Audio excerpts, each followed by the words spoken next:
बिस्मिल्लाहिर्रहमानिर्रहीम।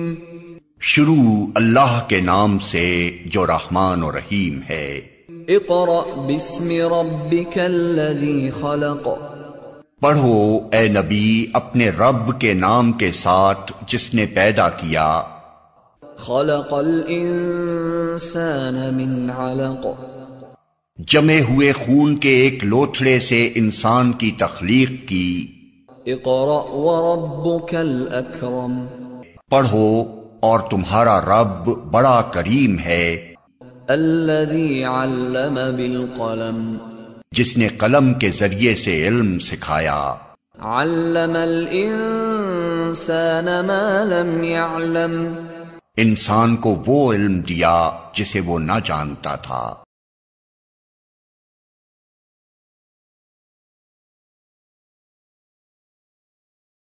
Assalamu alaikum. We start our class with the name of Allah who is most beneficent and the most merciful. This is class 6. Welcome to all students. Now we will perform application based question from chapter number 3. Now open your book and go into page number 47. On this particular page, application based question we have already learned in theoretical class. Part A is consider the given worksheet and answer the following question. Worksheet आपके पास available है. Part 1 है आपका how will you copy the formatting of cell B2 to cell C2 to E2. Second is if you select the cells B4 and C4 and drag the autofill to cell E4, what numbers will you get in cell D4 and E4? First of all, we open Excel worksheet. So this is the first window of your Excel worksheet. At the top there is a quick access toolbar. Below the quick access toolbar there are tabs available like file tab, home tab, insert tab, page layout, formulas, data, review and view. Below the tabs there are ribbons available. These all are the ribbons. Ribbons are divided into groups such as clipboard, font, alignment, number, style, cells, editing. These are the groups. Excel worksheet are depend on the number of columns. These are all are the columns plus number of rows. These all are the number of rows. The intersection of column and row are called cell. For example, these are the cell. The group of the cells are called range. For example, I am selecting all the cells like B2 to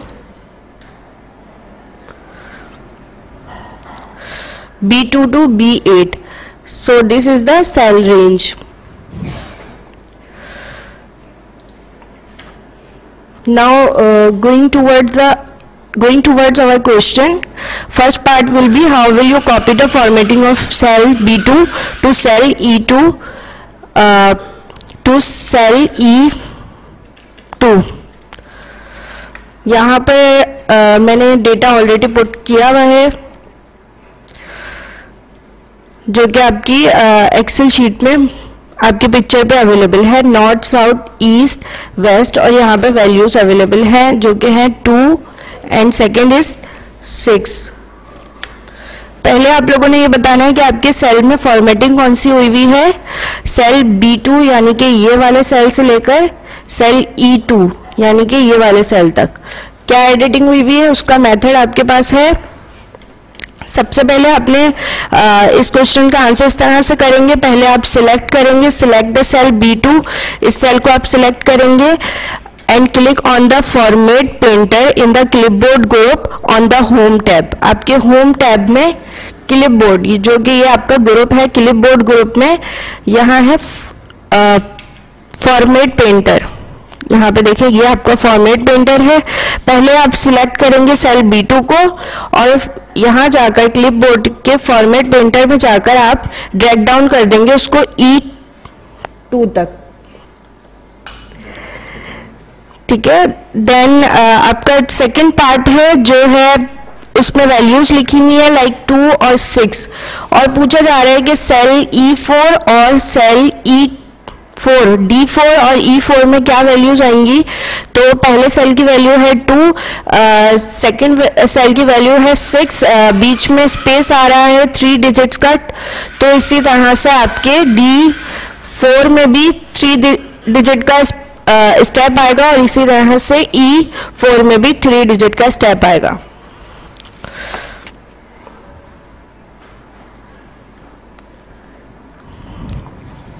सो आपका output जो है वो कुछ इस तरह से होगा। Like आपका D4 की वैल्यू, आपके सेल D4 की वैल्यू होगी 10 एंड E4 की वैल्यू होगी 14. So this will be the output. The second question is, consider the worksheet showing the total marks obtained by some student of class 6A and answer the following question. Which feature of Excel is shown at the drop down menu arrow in the column heading? Second is, list the roll number of all the records that will be displayed when you click the drop down menu arrow of name and type asterisk in the search box and press enter.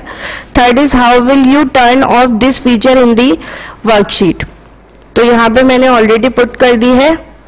यही data आपकी worksheet में मौजूद है जो कि है page number 48 पर। Data मैंने यहाँ ऑलरेडी पुट कर दिया है। ये जो सैम्पल्स हैं ये शो कर रहे हैं फिल्टरिंग। तो आपके फर्स्ट पार्ट का आंसर होगा filtering. This sample shows filtering. यहाँ पे फिल्टरिंग अप्लाई हुई हुई है। फिल्टर हम किस तरह से अप्लाई करते हैं? ये होम टैब में जाकर यहाँ पर एक ऑप्शन है एडिटिंग ग्रुप में सॉर्ट एंड फिल्टर का, यहाँ से हम फिल्टर अप्लाई करते हैं।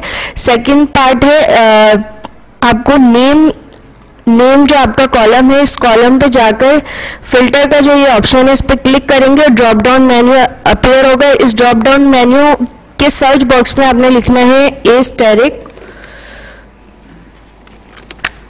लिखने के बाद आप देखेंगे कि कौन से सेल्स आपके पास अपीयर हो रहे हैं। तो वो सेल है 101, 1001 एंड 1003। यानी कि जो आपके नेम के कॉलम में ए से स्टार्ट हो रहे थे नेम्स, वही आपके पास शो होंगे। जैसे कि अनाया और अनुषा ए से स्टार्ट हो रहे थे तो आपके पास यही अपीयर होंगे, यानी कि यहाँ पर फिल्टर अप्लाई हो गया।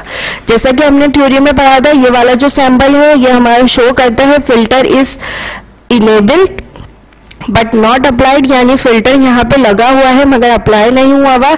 This sample shows filter is applied, यहाँ फिल्टर अप्लाई हो गया है। थर्ड आपसे पूछा जा रहा है कि आप किस तरह से इस फीचर को रिमूव कर सकते हो, यानी कि आपने जो फिल्टर अप्लाई किया उसे किस तरह से रिमूव करते हैं। तो जिस तरह फिल्टर को अप्लाई करते हो इसी तरह से आप रिमूव कर सकते हो। जैसे कि मैं सिलेक्ट करूंगी पहला सेल, यानी कि सेल A1 और जाऊंगी होम टैब में जाने के बाद सॉर्ट एंड फिल्टर यहाँ आपके पास शो हो रहे हैं रिबन में, जो कि है एडिटिंग ग्रुप में। क्लिक करेंगे और फिल्टर पे क्लिक कर देंगे तो आपका फिल्टर जो है वो सब में रिमूव हो जाएगा। और इसी तरह से आप फिल्टर अप्लाई कर सकते हैं। जैसे होम टैब में जाके editing group sort and filter पे क्लिक किया, फिल्टर यहाँ पे अप्लाई हो गया। इसी तरह से आप फिल्टर को रिमूव करेंगे। So this is all about your this application based questions practical. I hope you all understand everything. If you have any confusion, watch this video again and again. Take care. Allah Hafiz.